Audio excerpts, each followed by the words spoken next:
Makes me look good. We don't walk out of here walking on water, okay? But so in terms of having a cast, Yes.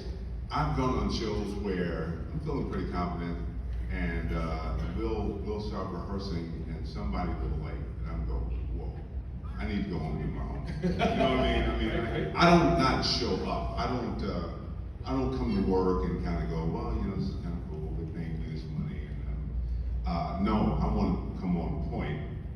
But sometimes you go, you got to dig a little deeper because you know, sometimes somebody will find something interesting, but it makes you better.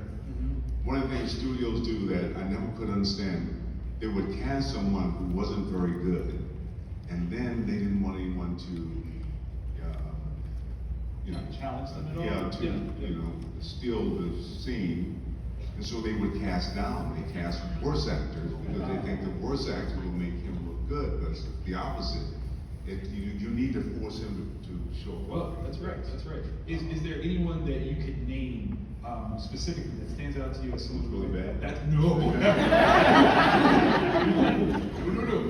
That really, you look at and you go, they are an inspiring collaborator to work with. Most of the people who've been around for a long time didn't show up, Grace and Frankie, and every time women were on, they were on point.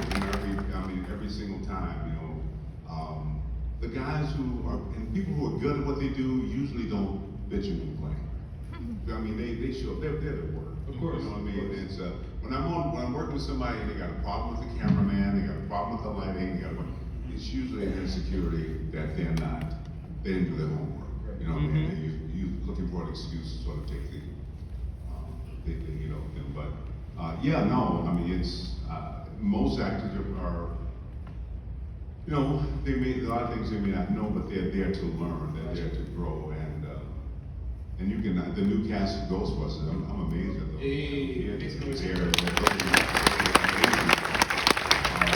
I've always been fascinated with actors, because I grew up in a town where, in Ben Harbor, I didn't know anybody who was, forget an actor, I didn't know anybody who even, in any way, connected to entertainment, so I never imagined. Right.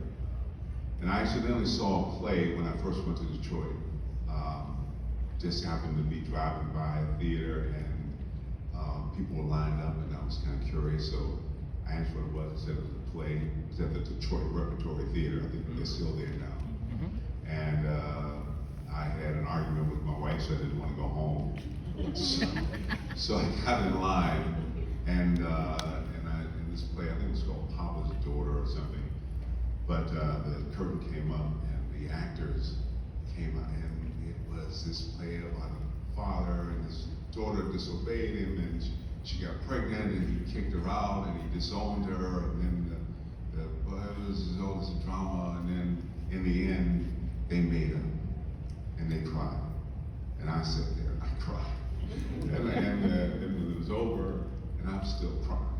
And then the actors came out and took their bow, and I thought, wow, that is so, if I could do something like that would be, but that's like, that was too big a prayer, I couldn't even pray that. It was like more than I could, but to be an actor, that was, wow. And then that semester, I enrolled at Wayne State. That's right. I needed an elective. And that's right, Mason was at Wayne State. And my wife then said, why don't you take an acting class, kind of like that. And I took an acting class, and the first day I walked on stage, David Regal, who was at University of Detroit, but David was my instructor, and he, I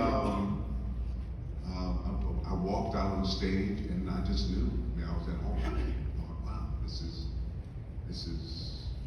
I feel like I belong here, and so I go, okay, no, so I'm clear, what do I have to do? So I learn the lines, and I say the words, and then I get paid. I got this. That's the most Winston thing.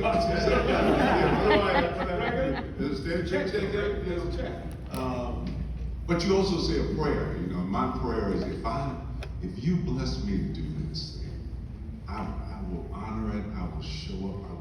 I will bring my 110%. I will honor this thing that is given me. If I'm blessed, 1966, and I've always managed to make my living as an actor. And all these years, I've never had to work, waiting tables, Make some noise. doing anything else. I've always been blessed, and I've raised 4 sons and got them through college and bought houses and cars and stuff that I didn't really need, but I've always been able to. Look, I know I'm giving you a long No, listen, sermon number 3. No, and before I give it to you guys, I just want to say, when it comes to Black entertainers, you have carved out your space in the Mount Rushmore of voices in terms of representation, in terms of dedication, and inspiration for people across the board. What you've done, both on screen, on television, on stage even, has changed culture for the better, and I appreciate you and all the things you've done.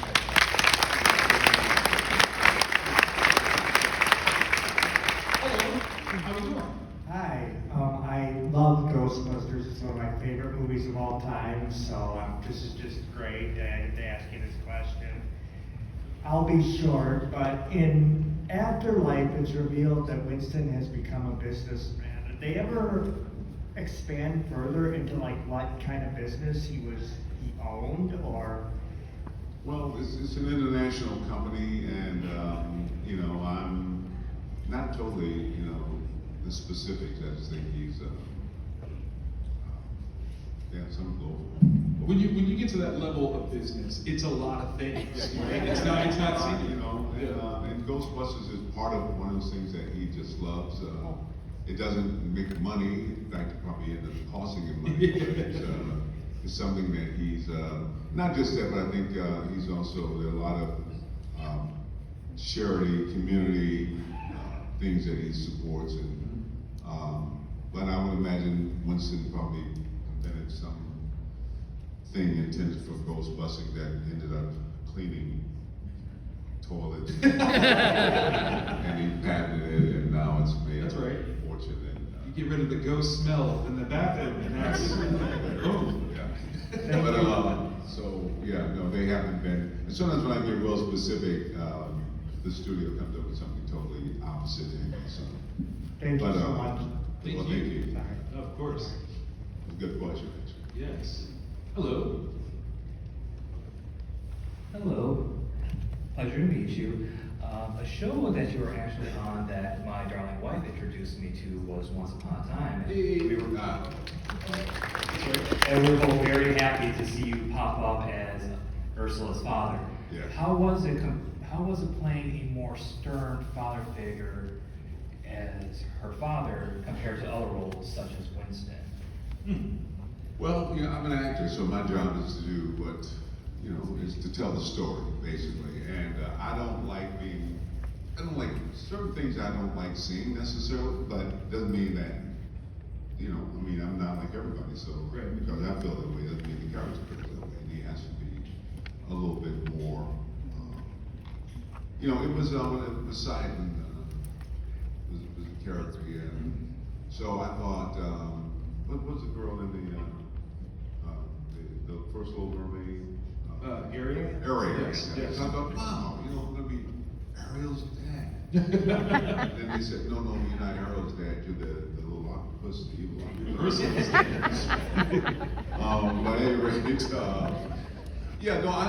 just different characters, and you hope every character is different, even though they may seem like, every character comes from you. I used to think when I started for years that I could be a totally different person, but I thought you're always you, but different experiences. So I used to pick fruit in Michigan. When I was a kid, we'd go out to the fields and pick fruit. Not for fun. But delicious at the end. Yes. But I always had fun doing it. Great. When I was, and I didn't have a dad, but I would always try to, when I was a kid, adopt these men, I wouldn't say, will you be my dad, but I kind of hang around, and they go, why you hang around me, get away from me. There was this one guy who had this truck, and he would pull up to the corner, in town there, and then people would stand by and they load up his truck, and then he'd drive them out to the country to pick fruit, someplace they had no idea where the heck they were going. It's just they would take them out there, and then they'd get off the truck and they'd pick fruit from early in the morning until about 5 in the evening. But I used to like to go because I'd hear people talk, grown people talk about stuff. And I just kind of, I love, I always try to find a way to like whatever it is I'm doing. So, Of course. But the point of this is, when I did Hand Rocks the Cradle, and I played a character who was mentally disabled, which means sort of his development stopped at a certain age, very young.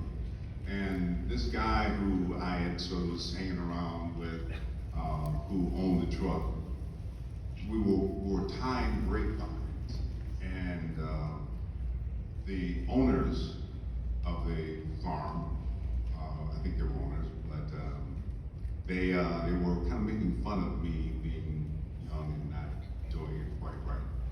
But instead of kind of supporting me, he joined in the laughter. And he was sort of laughing at me too. And this is without a lot of the people, which is sort of a small group. And then they said something about how slow I was, and then he kicked me. I don't know where it was like he just to impress them, I guess. And when he kicked me, I fell back and I hit my head on a rock. And for a moment, I was out for a second. Yeah. I was really kind of concerned, but when I came to, I got up and he was apologizing, but I just started walking. I didn't know where I was, but I just started walking. I just walked, and I found my way home. And the point, when I did the Hand Rocks the Cradle, as a point of reference, I kind of thought, what would have happened if I had Actually been stunted. at that point, that growth? That was the character that I played. So we all pull on these different experiences. We all have different experiences, but and that is what you kind of build a separate character. But at the heart of it, at the center of it, is still you on some level. Oh, that's brilliant. That's brilliant. Thank you very much. Wow. Thank you. Thank you. I'm gonna go find that guy. Okay, I'm gonna go find that guy and I'm gonna kick him. Yeah. Now. He was drunk, and then he tried to make amends, but then I was like, no. No. Bust that ghost. Alright, so, I'm actually here to ask about a certain movie that you were in that you probably don't even want everyone to remember this, but how exactly did they manage to get you in Dragon Ball Evolution? Why you gotta bring up old stuff? Like, what is it?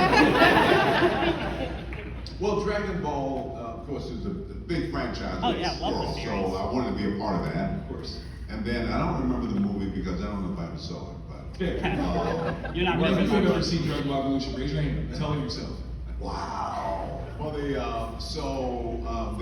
producers brought me in, and I was going to be the villain, the bad guy, which was kind of cool. I love the idea of because now you see it more, but there was a time there, black guys didn't get to be the bad guy. I like You know what I mean? that. We're never the master. Yeah, no. We're the stupid Who bad number guy. 3? That's right. So, but I was going to be the bad guy, and I was really excited about that. And then they said, well, we have a problem. We don't think it'll be, but whatever excuse they come up with, international, whatever. Right. So, but we want you to be this monk, seafood, something, which maybe, but whatever. So that's what I was. And, but I just wanted to be a part of it. I thought it would be. But I think the studio's 20th Century was so controlling.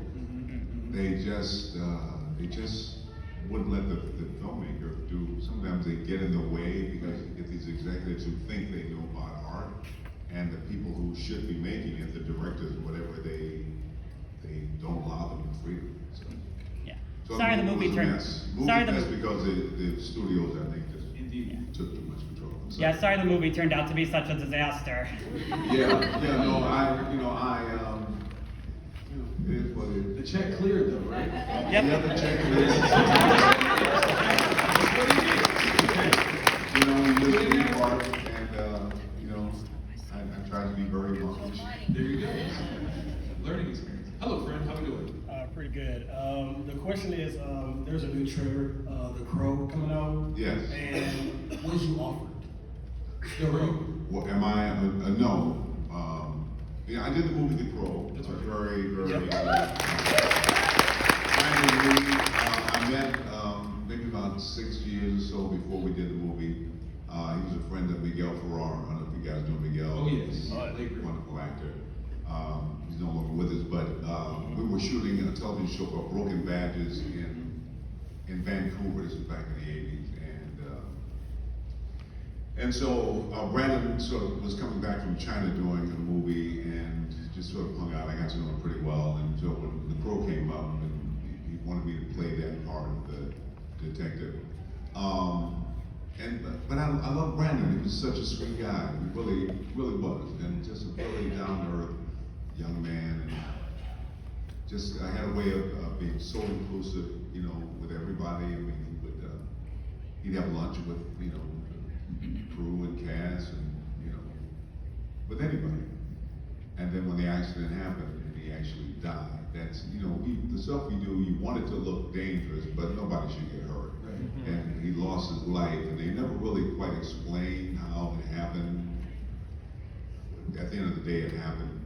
I spent the evening before he died with him sort of encouraging me to hang in there, because I've been working for so long, and I was kind of like, man, you know, it's not happening. So hanging, he had got a 3-picture deal. He was getting married. He gave his girlfriend bought a house.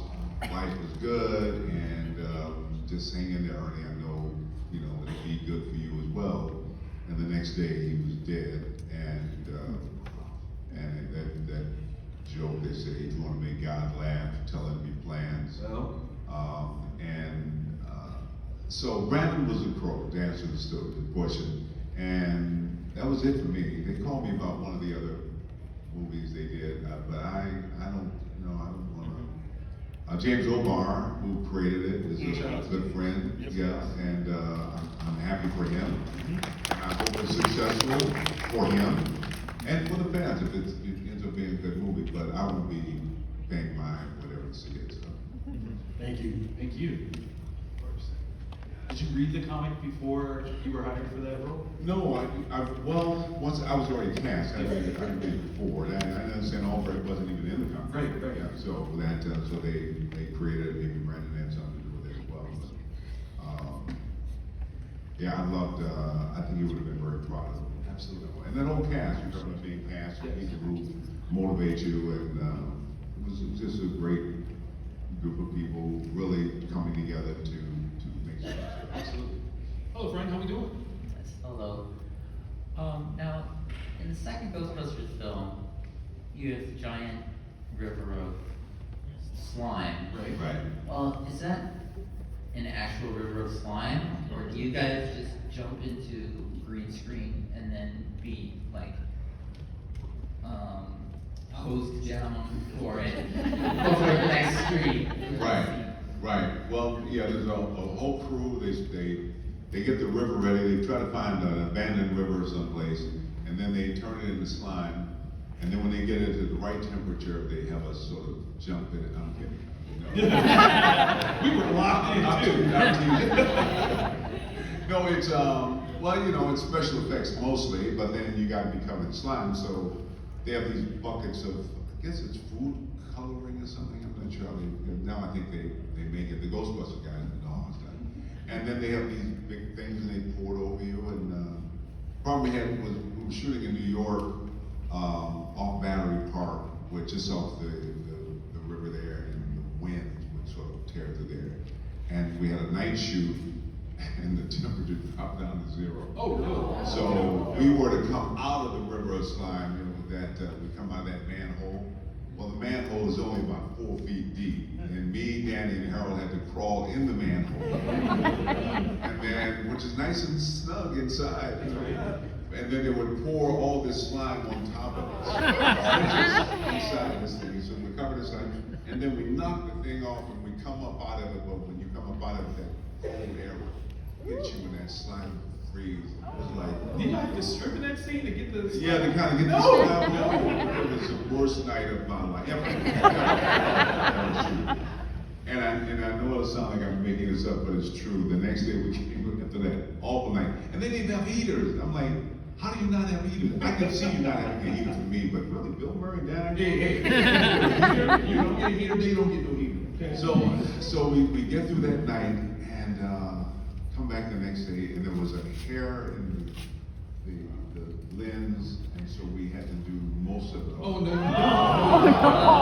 Oh, it was, yeah, it was one of those horrific nights. Wow. But yeah, no, so they just would drench us in it. Same with the marshmallow stuff. They have big vats and they cover us.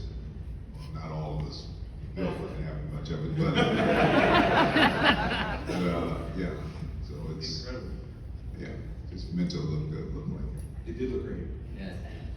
Thank you very much. Thank you, thank you. Hello. Hello, I don't have a question, I just wanted to say hi, because I came from the same place as you, as Benton Harbor. So thank you for sharing your stories about Benton Harbor. Thank you, thank you. Yeah, no, I love Benton Harbor is one of those places that, yeah, it's yeah, all places are interesting. Sure. So, you know, that helps you, you know, but when I think about Benton Harbor, I think I was born December 17th, 1945. Come on now, come on now. And, He looked good, don't he? Don't he look good? Come on now. so and my family are amazing, and I love them all, so I'm not saying this is good, but my mom got pregnant in East St. Louis. She was away from her family. But while she was there, she befriended a lady who had tuberculosis, which was the #1 killer during the time.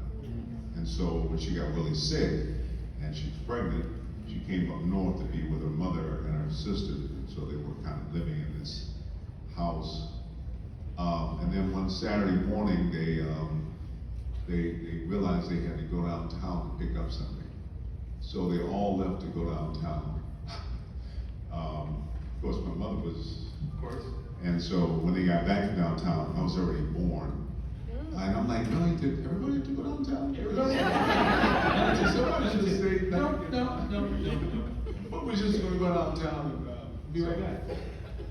So anyway, that's, and every time people say, have you ever thought about suicide? I'm like, you know what? I really wanted to be here. That's right. I went through a mom system infected with tuberculosis by herself. That's right. Give birth to me. I You wanted to needed be to here. be. I wanted to live. What's sermon number 1? Is that 4? I think that's sermon number 4. Hello, friend. How we doing? Oh, I'm doing good. Before I ask the question, I just want to say thank you for showing many fans, and not just fans, but your black fans, that, you know, you can be a Ghostbuster yourself, and, you know, you see you on TV, it's like, oh, hey, you know, this guy has the same skin color as I do, and, you know, I can be a Ghostbuster, and I'm going to see the theme song and everything, but I also want to ask, what was it like working with the late, great Harold Ramis? Yeah, Harold was he's one of those special people that first he was incredibly brilliant, smart. I think all the guys are brilliant. Bill Murray comes out with stuff that I can't even imagine where it comes from. But it's really funny. He's such an incredibly funny man, and Danny is just brilliant in a whole other way. I mean, and Harold was just he was sort of like a conductor. He would sort of pull it all together. I think Ghostbusters was made in a lot of other movies because he was just so clear, you know, and people sort of, even when there would be disagreements and people would kind of go separate ways, Harold was the one that sort of pulled them all together. Ivan Reitman directed the movie, and Ivan was brilliant in his own way too, but Harold was the reason why everybody would sort of settle down and get back to work. And for me, because I got to when I first started the movie, the role changed. The guys are great, but the studio was not always. Right. But Harold was the one that would say, Ernie, you know, we'd sit down, we'd talk, kind of make it make sense on some level, and I learned a lot just watching him, just how he conducted himself. You know, we forget sometimes that our influence goes way beyond just how we see ourselves. There are people that are around us, people who watch us, people who, I think the guy who had maybe, certainly, a lot of influence on me as a kid was a guy I really rarely talked to, but I just loved the way he carried himself, you know. And Harold was just one of those guys. My wife is here now, but I've never said this, so I might have to pay for this later on. we were together, my wife and I, for 9 years before we got married.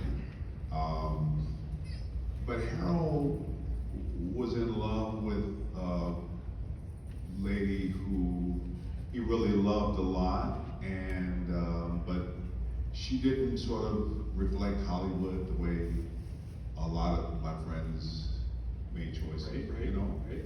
But she was his. His person, really, right, yeah. yeah. And it wasn't about anything other than they're people who are meant to be with. And I think seeing their relationship helped me to kind of mature and say, you know what, this is it's about choosing life. It's about choosing what's right for you without all this stuff that's going to impress other things. So, my wife and I have been together now for almost 50 years, but I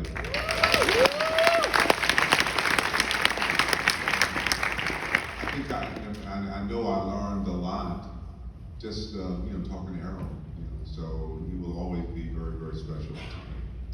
I will always be thankful to him. Thank you. I want to warn the room, we've got about 15 minutes left, so we'll see how many we can get through here. Hopefully we'll be able to get through everybody. Okay, but I want to warn the room that I'm starting to wiggle. All right, so quick questions. Okay, quick questions. I don't know if I'm being 50 minutes. I can always say, I don't know how close is the restroom. Listen, there's one right across the way. Y'all sit in your seats. Do not follow him to the bathroom. You know, I can either try to hold out and do this, or I can actually take a couple minutes. We will wait for you. I told God if he gave me the job, I wouldn't be running off to the window. No.